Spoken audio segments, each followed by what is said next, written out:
हरे कृष्ण तात्पर्य सरला स्टार्ट कर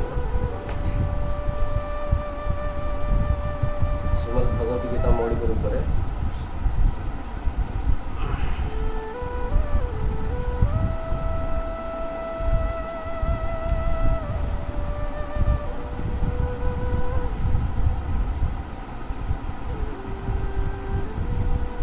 ज्ञान विज्ञान योग सप्तम अध्याय 25 नंबर श्लोक पर संचालन करूँ नाहं प्रकाश सर्वस्य योगो माया समवृतः मूढ़ अयं नाभिजानाति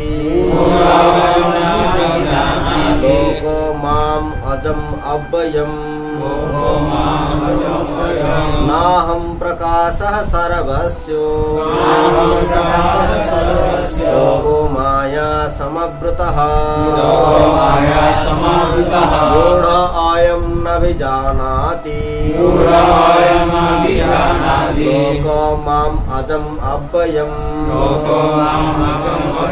नाहं प्रकाशः सर्वस्य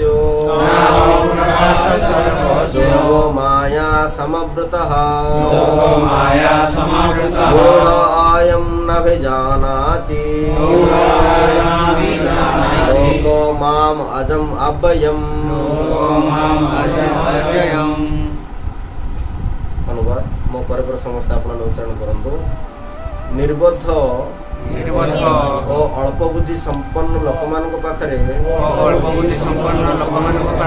कदापि प्रकाशित हुए नाही सेमानक पाखरे मोर शाश्वत सृष्टिकारी शक्ति अर्थात जोगमाया द्वारा आवृत होइथाय तेणु माया मोहित जगत मते मुझे अजन्मा एवं अच्युत यह जानी पारे ना श्री प्रभुपाद को तो प्रांजल भाव तो जय श्री प्रभुपाद महाराज की जय। एपरी जुक्ति करा जाय पारे जे कृष्ण तो ए जगत रे थिले एवं प्रत्येक तांको देखिथिले तबे ए किपरि कथा जे से समस्त पाखरे प्रकाशित होंती नाही वास्तव से प्रत्येक पाखरे प्रकाशित हेउ नथिले जेतले श्री कृष्ण एठारे उपस्थित थिले वास्तविक अल्प केतक लोक तांको भगवान बोली जानि पारथिले पुरुष बारे जेतेबेले शिशुपाल कृष्ण को नेता निर्वाचित हेबा जोगो गाली बुलस कला सेतले भीष्मदेव तांको भगवान श्रीकृष्ण को अनुमोदन कले एवं घोषणा कले जे से भगवान सेपरी पांडव माने एवं आउ अल्प केतक लोक जानी जे से होते भगवान समस्त जानी नथिले से अभक्त एवं साधारण लोकों पाखरे प्रकाशित हेउनथिले तेणु गीतारे भगवान श्रीकृष्ण कहिसंती केवल तांकर शुद्ध भक्तों व्यतीत अन्य समस्ते तांको निज परी अर्थात साधारण मानव परी भावना से केवल तांकर भक्त मानक पाखरे आनंद सरोवर हिसाब रे प्रकाशित होंती अन्य मानक पाखरे अर्थात अल्प बुद्धि संपन्न अभक्त मानक पाखरे से तांकर शाश्वत अंतरंग शक्ति द्वारा आच्छादित होंती। श्रीमद् भागवतम रे दिया जायथिबा कुंती को प्रार्थना प्रथम स्कंद अष्टम अध्याय 19 नंबर श्लोक रे या कह जायछि जे जोगमाया द्वारा आच्छादित तेणु साधारण लोक तांको बुझी पारंती नाही। एही जोगमायांकर आवरण विषय रे ईशोपनिषद रे मंत्र 15 रे टिप्पणी दिया जायछि जोठारे भक्त प्रार्थना करे हिरण्मयेन पात्रेण सत्यस्याप्य हितं मुखं तत्त्वं कुशन पाप्रूणु सत्य धर्माय दृष्टये। हे मोर भगवान आपण समस्त ब्रह्मांड पालन करता अटंती एवं भक्ति जोग मार्ग ही आपण को जानिबार भी तो सर्वोच्च मार्ग बा धर्मनीति अटे तेणु मु प्रार्थना करे जे आपण मध्य मते पालन करिवे आपणकर दिव्य रूप जोगमाया द्वारा आवृत ब्रह्मज्योति अर्थात आपणकर अंतरंग शक्तिर आच्छादनकारी अटे आपण दया करी आपणकर अति उज्ज्वल दीप्त ब्रह्मज्योति को निवारण करिवे कि कारण ଏହା ଆପଣଙ୍କର ସେ ସଚ୍ଚିଦାନନ୍ଦ ବିଗ୍ରହ ବା ଶାଶ୍ୱତ ଆନନ୍ଦମୟ ଓ ଜ୍ଞାନପୂର୍ଣ୍ଣ ରୂପକୁ ଦେଖିବାରେ ମୋର ଦୃଷ୍ଟି ପଥରେ ଅନ୍ତରାୟ ସୃଷ୍ଟି କରୁଛି। ଗୀତାର 15 ଅଧ୍ୟାୟରେ ମଧ୍ୟ ଏ ଯୋଗମାୟାର ଆବରଣ କଥାର ବର୍ଣ୍ଣନା କରାଯାଇଛି। ଭଗବାନ ତାଙ୍କର ଦିବ୍ୟ ଆନନ୍ଦମୟ ଜ୍ଞାନପୂର୍ଣ୍ଣ ରୂପର ବ୍ରହ୍ମଜ୍ୟୋତି ରୂପକ ଶାଶ୍ୱତ ଶକ୍ତି ଦ୍ୱାରା ଆଚ୍ଛାଦିତ ଏବଂ ଏଇଥି ଯୋଗୁଁ କମ୍ ବୁଦ୍ଧି ସମ୍ପନ୍ନ ମାୟାବାଦୀ ଗଣ ଭଗବାନଙ୍କୁ ଦେଖିପାରନ୍ତି ନାହିଁ। ଆହୁରି ମଧ୍ୟ ଶ୍ରୀମଦ୍ ଭାଗବତମରେ 10ମ ସ୍କନ୍ଧ 14 ଅଧ୍ୟାୟ 7 ନମ୍ବର ଶ୍ଲୋକରେ ବ୍ରହ୍ମା ପ୍ରାର୍ଥନା କରୁଛନ୍ତି, ହେ ଭଗବାନ, ହେ ପରମାତ୍ମା, ହେ ଯୋଗେଶ୍ୱର, ଏ ଜଗତରେ କିଏ ଆପଣଙ୍କର ଶକ୍ତି ଓ ଲୀଳାକୁ ହିସାବ କରିପାରିବ? ଆପଣ ସର୍ବଦା ଆପଣଙ୍କର ଶାଶ୍ୱତ ଶକ୍ତିକୁ ବିସ୍ତାର କରି ଚାଲିଛନ୍ତି, ତେଣୁ କେହି ଆପଣଙ୍କୁ ବୁଝିପାରୁନାହାନ୍ତି। ପ୍ରସିଦ୍ଧ ବୈଜ୍ଞାନିକ ଗଣ ଏବଂ ପ୍ରସିଦ୍ଧ ପଣ୍ଡିତ ଗଣ ଭୌତିକ ଜଗତର ଆଣବିକ ଗଠନକୁ ପରୀକ୍ଷା କରିପାରନ୍ତି କିମ୍ବା ଆପଣଙ୍କର ଗ୍ରହମାନଙ୍କର ପରୀକ୍ଷା କରିପାରନ୍ତି। ଯଦିଓ ଆପଣ ସେମାନଙ୍କ ସମକକ୍ଷ ଉପସ୍ଥିତ ଅଛନ୍ତି ସମକକ୍ଷରେ, ତଥାପି ସେମାନେ ଆପଣଙ୍କର ଶକ୍ତିକୁ କଳ୍ପନା କରିବାକୁ ଅକ୍ଷମ। ଭଗବାନ ଶ୍ରୀକୃଷ୍ଣ କେବଳ ଯେ ଅଜନ୍ମା ତାହା ନୁହେଁ, ସେ ମଧ୍ୟ ଅବ୍ୟୟ ଅଚ୍ୟୁତ ଅଟନ୍ତି। ତାଙ୍କର ଶାଶ୍ୱତ ରୂପ ହେଉଛି ଆନନ୍ଦମୟ ଓ ଜ୍ଞାନପୂର୍ଣ୍ଣ ଏବଂ ତାଙ୍କର ସମସ୍ତ ଶକ୍ତି ଅସରନ୍ତି ଅଟେ। ଶ୍ରୀଲ ପ୍ରଭୁପାଦ କୃତ ପ୍ରାଞ୍ଜଳ ଭାବାର୍ଥ ସମାପ୍ତ। ଜୟ ଶ୍ରୀ ପ୍ରଭୁପାଦ ମହାରାଜ କି ଜୟ। ତ ଭଗବାନ ଅର୍ଜୁନକୁ ଏ ଜ୍ଞାନ ବିଜ୍ଞାନ ଯୋଗରେ ଭଗବାନ ବର୍ଣ୍ଣନା କରୁଛନ୍ତି। ଯେ ସାଧାରଣ ଜଗତର ଲୋକମାନେ ମତେ କେହି ଜାଣିପାରନ୍ତିନି, କାରଣ ସେଇମାନେ ମୂଢ଼ ଅୟମ, ମାନେ ଅଳ୍ପ ବୁଦ୍ଧି ସମ୍ପନ୍ନ ମୂର୍ଖ ଲୋକ। ସେମାନେ ସାଧାରଣ ଲୋକ ମତେ ଜାଣିପାରନ୍ତିନି। କାହିଁକି ଜାଣିପାରନ୍ତିନି? ଯଦି ସେମାନେ ଭକ୍ତି ଯୋଗରେ ଆସନ୍ତିନି। ଭଗବାନ କହୁଛନ୍ତି, ଯଦି ମତେ ପ୍ରକୃତ ପକ୍ଷରେ ଯଦି ଜଣେ ଜାଣିବାକୁ ଚେଷ୍ଟା କରିବ, ତାହେଲେ ତାକୁ ଭକ୍ତି ଯୋଗକୁ ଆପଣେଇବା ପାଇଁ ପଡ଼ିବ। ଅନ୍ୟ କୌଣସି ପନ୍ଥା ଦ୍ୱାରା ଭଗବାନଙ୍କୁ ଜଣେ ଜାଣିପାରିବନି। ଲୋକ କହିବେ ବ୍ରହ୍ମ ଜ୍ୟୋତି ହେଉଛି ସବୁ କିଛି, ଲୋକ କୁହନ୍ତି ନା, କାରଣ ସେମାନଙ୍କର ଜ୍ଞାନଟା ସୀମିତ, ବ୍ରହ୍ମ ଜ୍ୟୋତି ବି ସୀମିତ। ଶାସ୍ତ୍ରରେ କ'ଣ ବର୍ଣ୍ଣନା କରାଯାଉଛି? ପ୍ରଭୁଜୀ ମହାରାଜ କ'ଣ କହୁଛନ୍ତି ନା, ଏ ଯୋଉ ବ୍ରହ୍ମଜ୍ୟୋତିର ଭିତରେ ଭଗବାନ ଅଛନ୍ତି। ବ୍ରହ୍ମଜ୍ୟୋତିଟା ସାମ୍ନାକୁ ଅଛି। ଯେମିତି ଆମେ ସୂର୍ଯ୍ୟକୁ ଦେଖୁଛୁ, ଆମେ କ'ଣ ଡାଇରେକ୍ଟଲି ଆମେ ସୂର୍ଯ୍ୟକୁ ଦେଖିପାରୁଛୁ କି? ସୂର୍ଯ୍ୟର ଆଲୋକଟାକୁ ଆମେ ଦେଖୁଛୁ। ସୂର୍ଯ୍ୟ ଲୋକ, ସୂର୍ଯ୍ୟ ମଣ୍ଡଳ, ସୂର୍ଯ୍ୟ କିରଣ, ତା ଭିତରେ ପାର୍ଥକ୍ୟ ଅଛି। ତ ଯେଉଁମାନେ ସୂର୍ଯ୍ୟ କିରଣକୁ ଜାଣିଥିବେ, ସେମାନେ ସୂର୍ଯ୍ୟ ମଣ୍ଡଳ, ସୂର୍ଯ୍ୟ ଲୋକକୁ ଜାଣିପାରିବେନି। ସେମାନେ ଯେଉଁମାନେ ସୂର୍ଯ୍ୟ ମଣ୍ଡଳକୁ ଜାଣିଥିବ, ଯିଏ ସେ ନିଶ୍ଚିତ ସୂର୍ଯ୍ୟ କିରଣକୁ ଜାଣିଥିବ, କିନ୍ତୁ ସୂର୍ଯ୍ୟ ଲୋକକୁ ଜାଣିନଥିବ। ଯିଏ ସୂର୍ଯ୍ୟ ଲୋକକୁ ଜାଣିଥିବ, ସେ ସୂର୍ଯ୍ୟ ମଣ୍ଡଳକୁ ଜାଣିଥିବ, ସୂର୍ଯ୍ୟ କିରଣକୁ ଜାଣିଥିବ। ତ ଠିକ୍ ସେଇଭଳି ଭଗବାନ ଏବଂ ଭଗବାନର ଶକ୍ତି, ତ ଯେ ଭଗବାନଙ୍କୁ ଜାଣିଥିବ ନା, ଭଗବାନଙ୍କର ଲୋକକୁ ଜାଣିଥିବ, ଆଉ ଭଗବାନଙ୍କର କୃପାଟାକୁ ସେ ଜାଣିଥିବ। ଯେ ଭଗବାନଙ୍କୁ ଜାଣିନାହାନ୍ତି, କିଛି ଲୋକ ଶୂନ୍ୟର ଉପାସନା କରନ୍ତି, ଯେ ଭଗବାନ କେହି ନାହାନ୍ତି, ତାଙ୍କର ଜ୍ଞାନଟା ସେତିକି ତ ସୀମିତ। ଭଗବାନ କହୁଛନ୍ତି, ବ୍ରହ୍ମା ବି ପ୍ରାର୍ଥନା କରୁଛନ୍ତି ଯେ କ'ଣ ପ୍ରଭୁ, ଗୋଲକ ବୃନ୍ଦାବନରେ ଯୋଉ ଆପଣ ଅଛନ୍ତି, ଆପଣଙ୍କ ଶରୀରରୁ ଯୋଉ ରଶ୍ମିଟା ଯୋଉ ପ୍ରକଟ ହଉଛି, କିଛି ଲୋକ ସେଇ ରଶ୍ମିଟାକୁ ଦେଖି ଭାବନ୍ତି ଏ ରଶ୍ମିଟା ହଉଛି ସବୁ କିଛି, କିନ୍ତୁ ଆପଣ ଯେ ତା ଭିତରେ ଅଛନ୍ତି ସେଟା ସେମାନେ ବୁଝିପାରନ୍ତି ନାହିଁ। ଭଗବାନ ଏଠି କହିଲେ କ'ଣ ନା, ହମ୍ ପ୍ରକାଶ ସର୍ବସ୍ୟ ଯୋଗ ମାୟା ସମାବୃତ, ଯେ ଅର୍ଜୁନ ନା ହମ୍ ପ୍ରକାଶ ସର୍ବସ୍ୟ, ମୁଁ ପ୍ରକାଶ ହୁଏନି, ମୁଁ ନିଜକୁ ଯୋଗ ମାୟା ଦ୍ୱାରା ଆବୃତ କରି ରଖିଛି। ମୁଁ ଯେହେତୁ ମୁଁ ସେଇମାନଙ୍କ ପାଖରେ ପ୍ରକାଶ ହୁଏ ନା, ଯେଉଁମାନେ କି ମୂଢ଼ ଅୟମ୍ ନା ବି ଜାନାତି, ଯେଉଁମାନେ ମୂଢ଼ ମୂର୍ଖ, ସେମାନଙ୍କ ପାଖରେ ମୁଁ କେବେ ପ୍ରକାଶ ହୁଏନି। ତ ପ୍ରଭୁଜୀ ମହାରାଜ ଏଠି କୋଟେସନ ଦଉଛନ୍ତି କ'ଣ, ଯେ ଭଗବାନ ଯେତେବେଳେ ଦ୍ୱାପର ଯୁଗରେ ଲୀଳାବିଳାସ କରୁଥିଲେ, ସେଇ ସମୟରେ ମଧ୍ୟ ଭଗବାନ ସମସ୍ତଙ୍କ ପାଖରେ ପ୍ରକଟ ହଉନଥିଲେ। କାରଣ ସେତେବେଳେ ଭଗବାନଙ୍କୁ ଭଗବାନ ବୋଲି କିଛି ଲୋକ ମାନୁନଥିଲେ। ଶିଶୁପାଳ ବି ମାନୁ ନଥିଲା। ସେତେ ରାଜସ୍ୱ ଯଜ୍ଞ ଯେତେବେଳେ ଭଗବାନଙ୍କୁ ନେତା କରାଗଲା ସେତେବେଳେ ଶିଶୁପାଳ ନିନ୍ଦା କଲେ। ଭଗବାନ ସେତେବେଳେ ତାଙ୍କୁ କାଟିଦେଲେ ନା। କିନ୍ତୁ ଭୀଷ୍ମଦେବ କଣ ନା ଇଏ ହଉଛନ୍ତି ଭଗବାନ ସ୍ୱୀକୃତି ଦେଲେ, ଅନୁମୋଦନ କଲେ। ଯେହେତୁ ଭୀଷ୍ମ ଜାଣିଥିଲେ ଇଏ ଭଗବାନ, ଶିଶୁପାଳ ଜାଣିନଥିଲେ ଇଏ ଭଗବାନ ବୋଲି, କଂସ ଜାଣିନଥିଲେ ଭଗବାନ ବୋଲି। ତ ସେଥିପାଇଁ ଭଗବାନଙ୍କୁ ବୁଝିବାଟା ବହୁତ କଠିନ। ଭଗବାନ ଡାଇରେକ୍ଟଲି କହୁଛି ନାହମ୍ ପ୍ରକାଶ ସର୍ବସ୍ୟ ଯୋଗ ମାୟା ସମାବୃତ। ଯେଉଁମାନେ ମୂଢ଼ ଯେଉଁମାନେ ମୂର୍ଖ ଅଳ୍ପ ବୁଦ୍ଧି ସମ୍ପନ୍ନ ଲୋକ ସେମାନଙ୍କ ପାଖରେ ମୁଁ କେବେ ପ୍ରକାଶ ହୁଏନି, ଆଉ ସେମାନେ ମୋତେ ଜାଣି ହିଁ ପାରନ୍ତିନି। କାରଣ ମୁଁ ନିଜକୁ ମୋର ଯୋଗ ମାୟା ଦ୍ୱାରା ଆବୃତ କରି ରଖିଛି। ସେଥିପାଇଁ କୁନ୍ତି ଦେବୀ କଣ କହିଲେ ମାୟା ଜବନିକା ଛନ୍ନମ୍। ଭଗବାନଙ୍କୁ କହୁଛନ୍ତି କୁନ୍ତି ଦେବୀ, ହେ ପ୍ରଭୁ ଯେତେବେଳେ ଭଗବାନ ଦ୍ୱାରିକା ଫେରି ହେଉଛନ୍ତି, ଯୁଦ୍ଧ ସରିଛି, ମହାଭାରତ ଯୁଦ୍ଧ ସରିଛି, ସବୁକିଛି ସରିଛି,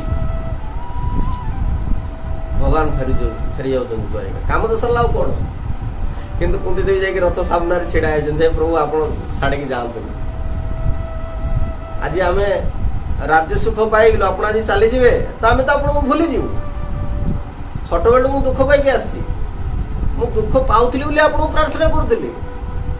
କିନ୍ତୁ ବର୍ତ୍ତମାନ ଆମର ସୁଖ ଆସିଗଲା, ଆପଣ ଚାଲିକି ଯିବେ, ମୋର ଏ ରାଜ୍ୟ ସୁଖ ଦରକାର ନାହିଁ। ସେଠି ବହୁତ ସ୍ତୁତିରେ କହୁଛନ୍ତି ଆପଣଙ୍କୁ ଜାଣିବା ଅତ୍ୟନ୍ତ କଠିନ, ସମସ୍ତେ ଆପଣଙ୍କୁ ଜାଣିପାରନ୍ତିନି। ମାୟା ଜବନିକା ଛନ୍ନମ୍। ମାୟା ଦେବୀ କଣ କରେ ଆପଣଙ୍କର ସାମ୍ନାରେ, ମାନେ ଭଗବାନ ଆଉ ଜୀବମାନଙ୍କ ସାମ୍ନାରେ ଗୋଟେ ପରଦା ହେଇକି ଛିଡା ହେଇଛନ୍ତି ମାୟା ଦେବୀ। ହଁ, ତ ସେଥିପାଇଁ ସେ ପରଦାଟା ଉଠିଲେ ହେଇକି ଆମେ ଭଗବାନଙ୍କୁ ଦେଖିପାରିବା। ସେ ପରଦାଟା ଉଠେଇବାକୁ ଆମକୁ ଭକ୍ତି ଯୋଗୁ ଆପଣେଇବା ପାଇଁ ପଡିବ। କେଚିତ୍ କେବଲୟା ଭକ୍ତି ବାସୁଦେବ ପରାୟଣଃ ଅଘଂ ଜନନ୍ତି କୃଷ୍ଣେନ ନିହାରମ୍ ଏବ ଭାସ୍କରଃ। ସୁଖଦେବ ଗୋସ୍ୱାମୀ ଷଷ୍ଠ ସ୍କନ୍ଧରେ କଣ କହିଲେ? କର୍ମଯୋଗ ଶ୍ରେଷ୍ଠ ନାହିଁ, ଧ୍ୟାନ ଯୋଗ ଶ୍ରେଷ୍ଠ ନାହିଁ, କିଛି ଶ୍ରେଷ୍ଠ ନାହିଁ, କେବଳ ଭକ୍ତି ଯୋଗଟାକୁ ଶ୍ରେଷ୍ଠ କଲେ। ତ ସେ ଭକ୍ତି ଯୋଗଟା କଣ? ଭକ୍ତି ଯୋଗଟାକୁ ଶ୍ରେଷ୍ଠ କଲେ କାହା ସହିତ? ନିହାରମ୍ ଏବ ଭାସ୍କର। ନିହାର ମାନେ କଣ? କୁହୁଡି। ଭାସ୍କର ମାନେ ସୂର୍ଯ୍ୟ। ଥଣ୍ଡା ଦିନରେ ଯେତେବେଳେ କୁହୁଡି ବହୁତ ଥାଏ, ତ ଯେତେବେଳେ ସୂର୍ଯ୍ୟ ପ୍ରକଟ ହୁଅନ୍ତି ସେତେବେଳେ କୁହୁଡି ଗୁଡାକ ଦୂରୀଭୂତ ହେଇଯାଏ। ଆମର ଯେତିକି ବି ଦୋଷ ଥାଆନ୍ତୁ ନା କାହିଁକି, ଯଦି ଭକ୍ତି ମହାଣୀ ଆମ ହୃଦୟରେ ପ୍ରକଟ ହେଇଯିବେ ନା, ତାହେଲେ ଆମର ସମସ୍ତ ଦୋଷ ଗୁଡାକ ସବୁ ଦୂରୀଭୂତ ହେଇଯିବ। ସେତେବେଳେ ଆମେ କୃଷ୍ଣଙ୍କୁ ପ୍ରାପ୍ତି ହେଇପାରିବା। ସେଥିପାଇଁ ଆମକୁ ଭକ୍ତି ଯୋଗଟାକୁ ଆପଣେଇବା ପାଇଁ ପଡିବ। ସୁଖଦେବ ଗୋସ୍ୱାମୀ କହିଦେଲେ କେଚିତ୍ କେବଳୟା ଭକ୍ତ୍ୟା, କେବଳ ଭକ୍ତି ଯୋଗ ଦ୍ୱାରା ହିଁ ତମେ କୃଷ୍ଣଙ୍କୁ ପାଇପାରିବ। ଆଉ ସେଟା କାର ଭକ୍ତି ହବା ଦରକାର? ବାସୁଦେବ ପରାୟଣ, ଯିଏକି ବସୁଦେବଙ୍କର ପୁତ୍ର କୃଷ୍ଣ, ତାଙ୍କର ଭକ୍ତି କରିବା ଦରକାର ଅଛି। ଅନ୍ୟାନ୍ୟ ଭକ୍ତି କଲେ ହବନି। ତମେ କୃଷ୍ଣ ଅଘଂ ଧରନ୍ତି କୃଷ୍ଣେନ, ତମର ସମସ୍ତ ପାପ କ୍ଷୟ ହେଇଯିବ। କିନ୍ତୁ ତମକୁ ବାସୁଦେବଙ୍କର ଭକ୍ତି କରିବା ପାଇଁ ପଡିବ। ଯଦି ବାସୁଦେବଙ୍କର ଭକ୍ତିଟା ସ୍ୱଳ୍ପ ହୁଅନ୍ତୁ କିଛି ଅସୁବିଧା ନାହିଁ, ବେଶୀ ଭକ୍ତି ନ ହଉ। ଭଗବାନ କହୁଛନ୍ତି ସ୍ୱଳ୍ପ ବି ତମେ ଯଦି ଭକ୍ତି କରିଥିବ ନା, ସେ ସ୍ୱଳ୍ପ ଭକ୍ତିରେ ମଧ୍ୟ ତମକୁ ମୁଁ କୃପା କରିବି। ବଡ ବଡ ମହତ୍ ଭୟାତ୍ ସ୍ୱଳ୍ପମପ୍ୟସ୍ୟ ଧର୍ମସ୍ୟ ତ୍ରାୟତେ ମତ୍। ସ୍ୱଳ୍ପ ବି ଯଦି ଭକ୍ତି କରିଛ ତାହେଲେ ମୁଁ ତମକୁ ସପୋର୍ଟ କରିବି, ବଡ ଭୟରୁ ତମକୁ ଉଦ୍ଧାର କରିବି। ଏଟା ମୁଁ କହୁନି, ଭଗବାନ ଭଗବତ ଗୀତାରେ କହୁଛନ୍ତି। ସେଥିପାଇଁ ସୁଖଦେବ ଗୋସ୍ୱାମୀ ପରୀକ୍ଷିତ ମହାରାଜଙ୍କୁ କହୁଛନ୍ତି ଶ୍ରୀମଦ୍ ଭାଗବତରେ, ଏବଂ ଯମରାଜ ମଧ୍ୟ ତାଙ୍କ ଭକ୍ତମାନଙ୍କୁ କହୁଛନ୍ତି, ତାଙ୍କ ଦୂତମାନଙ୍କୁ। ଯେତେବେଳେ ଅଜାମିଳଙ୍କର ଟପିକରେ କଣ ହେଲା କି, ଦୂତମାନେ ବିଷ୍ଣୁତମାନଙ୍କ ସହିତ ଯୁକ୍ତି ତର୍କ କରିଛନ୍ତି, ଯୁକ୍ତି ତର୍କ କରି ଶେଷରେ ପରାସ୍ତ ହେଇଛନ୍ତି। ବିଷ୍ଣୁତମାନେ ପଠେଇଛନ୍ତି, ଯାହା ତମର ଯେ କଣ ଅଥରିଟି ଯିଏ ଅଛନ୍ତି, ମେନ୍ ଲିଡର, ତାଙ୍କୁ ଯାଇ ପଚାର, ସିଏ ଆମ ବିଷୟରେ କହିବା, ତମେ କଣ ଆମ ସହିତ ଯୁକ୍ତି କରୁଛ। ସେତେବେଳେ ଯାଇଛନ୍ତି, ଯମରାଜଙ୍କୁ ପଚାରୁଛନ୍ତି, ଆମେ ଦେଖିଲୁ କଣ ସବୁ 4-4ଟା ହାତ ଆସି କଣ ଆମକୁ ସବୁ ଅଟକେଇଲେ, ବହୁତ ଯୁକ୍ତି ତର୍କ କଲେ ଆମ ସହିତ। ହଁ, ବେଦ ବିଷୟରେ ଆଲୋଚନା କଲେ, ଧର୍ମ ବିଷୟରେ ଆଲୋଚନା କଲେ, ପୁଣ୍ୟ ବିଷୟରେ ଆଲୋଚନା କଲେ, ପାପ ବିଷୟରେ ଆଲୋଚନା କଲେ। ଏତେ ସବୁ କଥା ତ ଆମେ ତ ଜାଣିନଥିଲୁ। ଯୁକ୍ତି ତର୍କ ହେଇଛି, ଯମଦୂତ ଆଉ ବିଷ୍ଣୁଦୂତ ମାନଙ୍କ ଭିତରେ ଯମଦୂତ ମାନେ ପଚାରୁଛନ୍ତି ଯଦି ଅଜାମିଳ ପାପ କରିନାହାନ୍ତି ତାହେଲେ ସେ ତ ବୈକୁଣ୍ଠକୁ ଯିବା କଥା। ଅଜାମିଳ ଯଦି ପାପ କରିନାହାନ୍ତି ଆମେ ତ ଦେଖୁଛୁ ସେ ଜୀବନ ସାରା ପାପ କରିଛି, ଆଉ ଏବେ କେମିତି ଆପଣ ଆସିକି ତାକୁ ନେଇଯିବା ପାଇଁ ଚାହୁଁଛନ୍ତି? ତାହେଲେ ଆପଣମାନେ ବେଦର ନିୟମଟାକୁ ଜାଣିନାହାନ୍ତି, ଧର୍ମ କ'ଣ ଆପଣମାନେ ଜାଣିନାହାନ୍ତି? ବିଷ୍ଣୁଦୂତ ମାନେ କହିଲେ ମୂର୍ଖ କୋଉଠିକା କୋଟ ଆସ କରୁଛୁ। ବିଷ୍ଣୁଦୂତ ପଚାରୁଛନ୍ତି କୋ ଧର୍ମ କ'ଣ କୁହ? ସେତେବେଳେ କେଉଁମାନେ କହୁଛନ୍ତି? ଯମଦୂତ ମାନେ କହୁଛନ୍ତି ବେଦ ପ୍ରଣିହିତ ଧର୍ମମ୍, ନା ବେଦର ନିୟମଟାକୁ ଯିଏ ମାନିବ ସେଟାକୁ କୁହାଯିବ ଧର୍ମମ୍। ଯିଏ ବେଦର ନିୟମଟାକୁ ନ ମାନିବ ତାକୁ କୁହାଯିବ ଧର୍ମ। ତ ଅଜାମିଳ ତ ଜୀବନ ସାରା ମାନିନି ବେଦର ଧର୍ମଟାକୁ, ତ ଇଏ କେମିତି ପବିତ୍ର ହେଇଗଲା? କିନ୍ତୁ ସେମାନେ ସବୁ ଜାଣିଥିଲେ ନିୟମ, କିନ୍ତୁ ନାମର ମହିମାଟାକୁ ସେମାନେ ଜାଣିନଥିଲେ। ବିଷ୍ଣୁଦୂତ ମାନେ କହୁଛନ୍ତି ରଖମ ତମର ବେଦ ପୁରାଣ ସବୁ, ଆମ ପ୍ରଭୁଙ୍କର ନାମ ଯିଏ ନେଇଯିବ ନା ତାର ଆଉ କିଛି ଦରକାର ନାହିଁ। କ'ଣ ତାର ଆଉ କିଛି ଦରକାର ନାହିଁ। ହରେ କୃଷ୍ଣ କୃଷ୍ଣ କୃଷ୍ଣ ହରେ ହରେ ହରେ ରାମ ରାମ ହରେ ହରେ। ତ ଭଗବାନ କହୁଛନ୍ତି କ'ଣ? ଭଗବାନଙ୍କର ନାମର ମହିମାଟାକୁ ଏମାନେ ଜାଣିନାହାନ୍ତି। ଯମରାଜ ପାଖରେ ଯାଇ ପହଞ୍ଚନ୍ତି। ଯମରାଜ ସେତେବେଳେ କହୁଛନ୍ତି ଆରେ ତମକୁ ଗୋଟେ କଥା କହିବାକୁ ଭୁଲି, ତମକୁ ସବୁ କିଛି ମୁଁ ଶିଖେଇଛି କିନ୍ତୁ ନାମର ମହିମାଟା ତମକୁ କହିନି। ଆଉ ସେ ନାମର ମହିମାଟା ଆମେ 12 ଜଣ ହିଁ ଜାଣିଥିଲୁ। ଦ୍ୱାଦଶ ମହାଜନୀତିରେ ଯମରାଜ ଜଣେ ନା, ସେତେବେଳେ ଯମରାଜ କହୁଛନ୍ତି ଦେଖ ନାମର ମହିମାଟା କେତେ। ସକୃତ୍ ମନ କୃଷ୍ଣ ପଦାରବିନ୍ଦୟୋ ନିବେଶିତା ତଦ୍ଗୁଣ ରାଶି ଜୟ ହୋ ନତେ ଜମଂ ପାଶ ଭୃତୋସ୍ତଦ୍ଭଟନ୍ ସ୍ୱପ୍ନେ ବିପଶ୍ୟନ୍ତି ଚିର୍ଣାନି ନିଷ୍କୃତଃ। ଯମରାଜ କହୁଛନ୍ତି, ସୁଖଦେବ ଗୋସ୍ୱାମୀ କହୁଛନ୍ତି ଏ କଥା ପରୀକ୍ଷିତ ମହାରାଜ। ହେ ପରୀକ୍ଷିତ, ଯେଉଁମାନେ ସକୃତ ମନ କୃଷ୍ଣ ପଦାର ବିନ୍ଦରେ, ଯାହାର ମନ ଥରେ ବି କୃଷ୍ଣଙ୍କର ପଦାର ବିନ୍ଦରେ ଲାଗି ଯାଇଛି ନା, ଥରେ କୃଷ୍ଣ ନାମ କରିଦେଇଛନ୍ତି ସକୃତ, ଥରେ ମିନିମମ୍ ଥରେ, ତାହେଲେ କ'ଣ ହବ? ନିବେଶିତ ତତ୍ ଗୁଣରାଶି ଜୟ। ଯଦି ତାର ମନ ଭଗବାନଙ୍କର ନାମ ଗୁଣ ଯଶ ପ୍ରତି ଯଦି ଆକୃଷ୍ଟ ହେଇସାରିଛି, କିଛି ନା କିଛି ତା କାନରେ ଯଦି ପଡିଛି, ତାହେଲେ ତା ପାଖରେ 3ଟା ଜିନିଷ ପହଞ୍ଚିବନି। ନ ତେ ଯମଂ ପାଶ ଭୃତଶ୍ଚତଦ୍ଭଟମ୍, ତା ପାଖରେ ଯମରାଜ ବି ପହଞ୍ଚିବେନି। ଭୃତଶ୍ଚ, ଯମଙ୍କର ଯେ ଦୂତ ଭୃତ୍ୟ ଯେଉଁମାନେ, କହିଲେ ସେମାନେ ବି ପହଞ୍ଚିବେନି। ହଁ, ଆଉ କ'ଣ କହୁଛନ୍ତି? ଯମଂ ପାଶ, ଯମର ଗୋଟେ ଫାଶ ଥାଏ ନା, ସେ ଫାଶ ହିଁ ପହଞ୍ଚେନି। ଏ 3 ଜଣ ତା ପାଖକୁ ପ୍ରାକ୍ଟିକାଲ ତ ଆସିବା କଥା, ଦୂର କଥା ଫିଜିକାଲି କହୁଛନ୍ତି କ'ଣ? ସ୍ୱପ୍ନରେ ବି ପଶ୍ୟନ୍ତି ଚିର୍ଣାନି ନିଷ୍କୃତା, ସେ ସ୍ୱପ୍ନରେ ମଧ୍ୟ 3 ଜଣ ଆସିବେ। କିଏ? ଯମରାଜ, ଯମର ପାଶ, ଯମର ଭୃତ୍ୟ, ତଦ୍ଭଟନ୍ କ'ଣ ଆଦେଶ ପାଳନକାରୀ ଯେଉଁମାନେ, କହିଲେ କି ଏ 3 ଜଣ ତାଙ୍କ ପାଖକୁ ଆସିବେନି। ଯଦି କି ଥରେ ବି ଯଦି କୃଷ୍ଣଙ୍କର ଚରଣରେ ତାର ଯଦି ମନ ଲାଗିଯାଇଛି, ଇଏ ହଉଛି ନାମର ମହିମା। କିନ୍ତୁ ନାମର ମହିମାଟା ଯମଦୂତ ମାନେ ଜାଣିନଥିଲେ।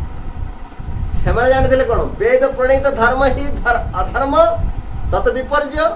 ବେଦକୁ ଯିଏ ମାନେ ସେ ଧର୍ମକୁ ଜାଣିଥିବ, ଯେ ବେଦକୁ ମାନେନି ଅଧର୍ମ ବିପର୍ଯ୍ୟ ମାନେ କ'ଣ? ତାର ବିପରୀତରେ ସେମାନେ ଯିବ,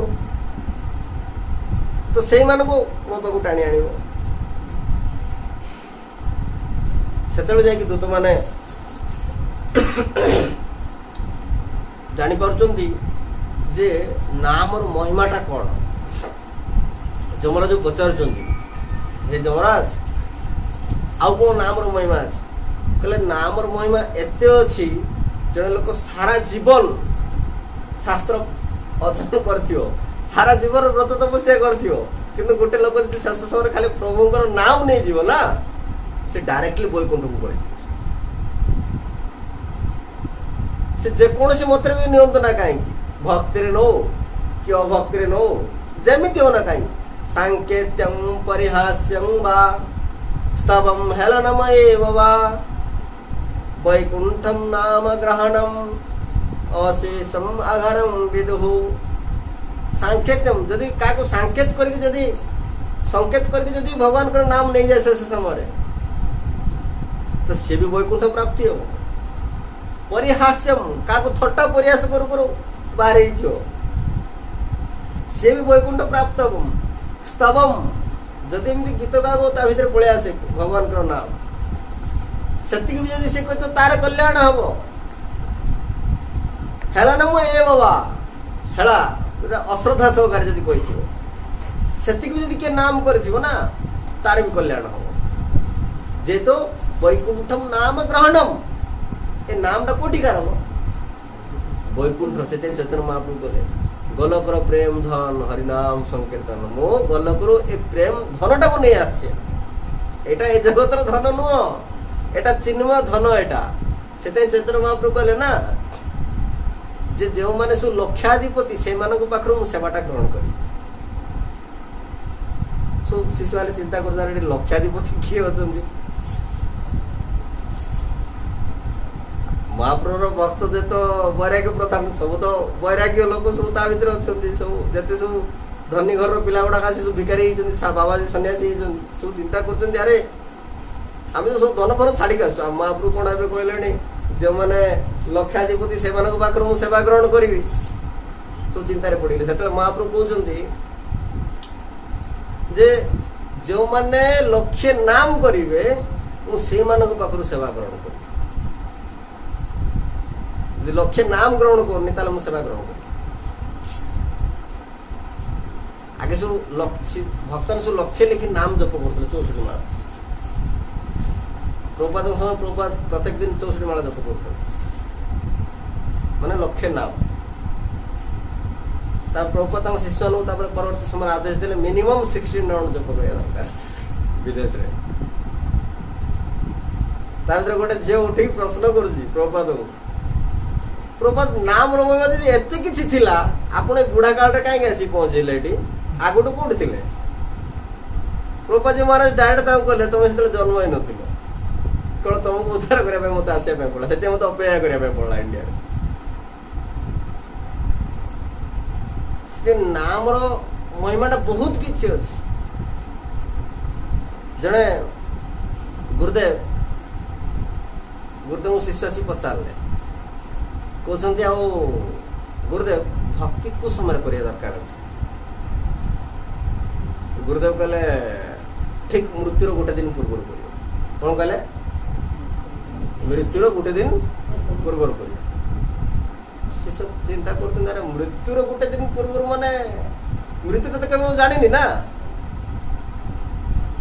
पचाले गुरुदेव मृत्युटा तो केबे हम जानिनी तो गोटे दिन पूर्व हम केमिति भक्ति करिबी कहला हां मृत्यु जो को समय आसियो सेटा तुम कहि करी सेति पे तुम भक्ति टा कंटिन्यू करो वर्तमान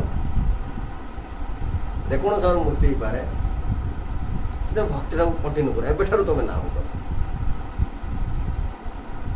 से नाम रो मामाटा बहुत किछि अछि कलि जुग रे केही सपोर्ट करिवेनी केवल भगवान कर पवित्र नाम हरे कृष्ण कृष्ण कृष्ण हरे हरे हरे राम राम राम हरे हरे केवल भगवान कर पवित्र नाम ही हमको समस्त परिस्थिति सपोर्ट करी आ नाम प्रति भरोसा जार जति भरोसा अछि भगवान ताऊ सेति कृपा करी सासु बहु दी जण जाउछन रास्ता रे सत्संग सारी फेरुछन घर को तो सासु बहुर नाम प्रति भरोसा अच्छी साधु कहते जे नाम प्रति भरोसा जार जी हम तो फेरला बेलू नदी अच्छी गोटे से नदीटा पार हो आस बहु चिंता कले बाबा तो कहले नाम उपर भरोसा करने पड़ो जदि नाम उपर भरोसा कर समग्र माने कौन समुद्र रूप कौन जड़ जगत उद्धार हो भवसागर ताले साधारण नदीटा कौन नाम कर पार हो पार बहुर भरोसा से तो से कौन कले हरे कृष्ण महामंत्र कहले नदी ऊपर चलिकी चलले पानी ऊपर शाशु चिंता कले अरे कौन नाम ऊपर नाम कोई कौन चलिकी पलैले पानी ऊपर साधु कहते ना नाम नाम ऊपर भरोसा जी आसो से कृपा पाए माने काम कर किंतु ये बुढ़ी तो तार तो विश्वास होना था नाम प्रति ना डाउट लागू था अरे एटा कौन सत ना डाउट आसता तो तापरे देखले बुढ़ी देखला नौका नौका डाकिला नौका आसला नौकार बुढ़ी गला अधा रास्ता को जाइए मझी को जाइए से कहला बोटा चली चली पलैला मु तो अधा रास्ता पलैला देखे टे ट्राई करे देखे हूँ कि नहीं तो जो डंगर बोले कि हरे हरे कृष्ण मंत्र करुच्ची किंतु से बुढ़ी ता भितर तो आमर भरोसा आस दरकार से नाम प्रति जार जी भरोसा आसो नाम प्रभु से कृपा आम करेंगे हरे कृष्ण कृष्ण कृष्ण हरे हरे हरे राम राम राम हरे हरे ग्रंथराज श्रीमद् भगवद गीता की जय गोपाल महाराज की जय गौर प्रेमानंद हरे हरे हरे कृष्ण तो 2 मिनट कीर्तन तापरे प्रसाद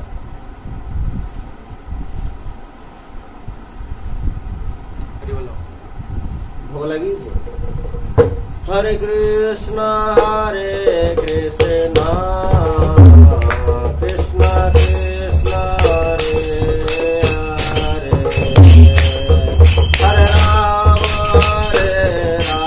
हरे हरे हरे राम राम राम हरे